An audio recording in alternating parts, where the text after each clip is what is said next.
Hey, NES Evolution here, doing a Sega Genesis pickup. I had a Sega Genesis as a kid. To me, doesn't get enough love. I got a bag full of games here. I gotta move some stuff. Definitely doesn't get enough love. I was the kid that didn't have a Super Nintendo. A couple of my friends had them. But me and my cousin Jason had Sega Genesises, and so that was cool to me. And my other another cousin of mine had Sega Genesis, and so they were cool to me. So that's what I had. And so I picked up a lot of Sega Genesis games in the last week or two, 3 weeks. So I'm going to show you them. I got loose cart ones and I got boxed ones. So I'll show you the boxed one or the loose cart ones first. First one I got is Super Off-Road. Label's not the best, but I got it in a trade. Next up is Earthworm Jim 2 for the Sega Genesis. This is a fun game. Give it a try. Label's not the best on this one either, but next up is Strider 2, Journey from Darkness. Strider Returns. Does it have enough names? So, and this is actually from Game Time Inc. At one point in time. It was at a place called Game Time Inc.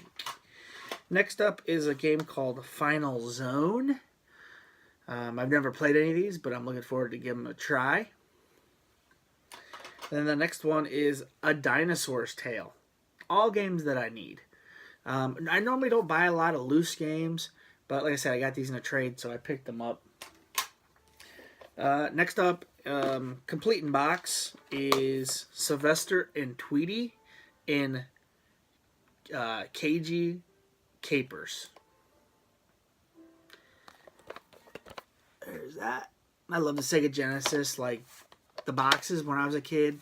Like, this is what I kept. I mean, I didn't throw this away because this is the case for your game, and you can just stack them up, and it was better.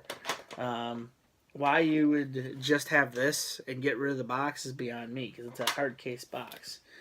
Next up, this one's seen a little bit better days, but it is Sports Talk Baseball. I didn't have it.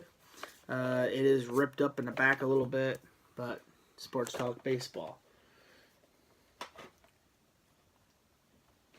Next up is Family Feud. Nothing. I don't got nothing super. It's complete.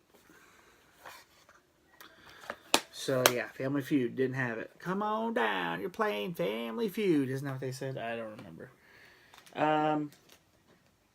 Next up is,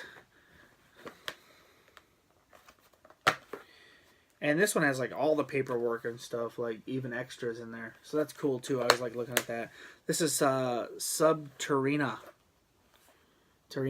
or whatever. So it looks like a shooter, and I like those.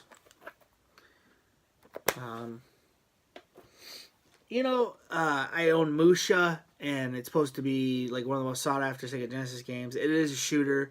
I don't think it's the best shooter. I think there's a lot better than that. And for the price tag, it's not worth it.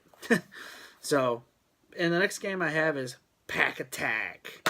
And that is complete in box, and also has like little codes that people written down. So, Pack Attack here. I'm not sure what this is. It looks like I don't know. It looks weird. It's like a vertical type game, like a Tetris. I don't know. I'll have to give it a try. So, that's what I have for Sega Genesis today. Like I said, I add all these games to my collection. And I'm probably looking at, I got, how many? 4, 5, 6, 7, 8, 9, 10. So 10. So I'm probably up to like 280 Sega Genesis games. So that's pretty good. Especially because that's not my main focus. It's kind of like one that I just collect for on the side. NES and 64 are my main ones. And but yeah, this is my kind of like my third though. That definitely my third that I collect for. Okay. NES Evolution. Let me know if you like any of these games, if you played them as kids, and if you were a blast processing believer as a kid and didn't give in to the dark side of the Super Nintendo. And it's Evolution. Like, comment, subscribe. Bye.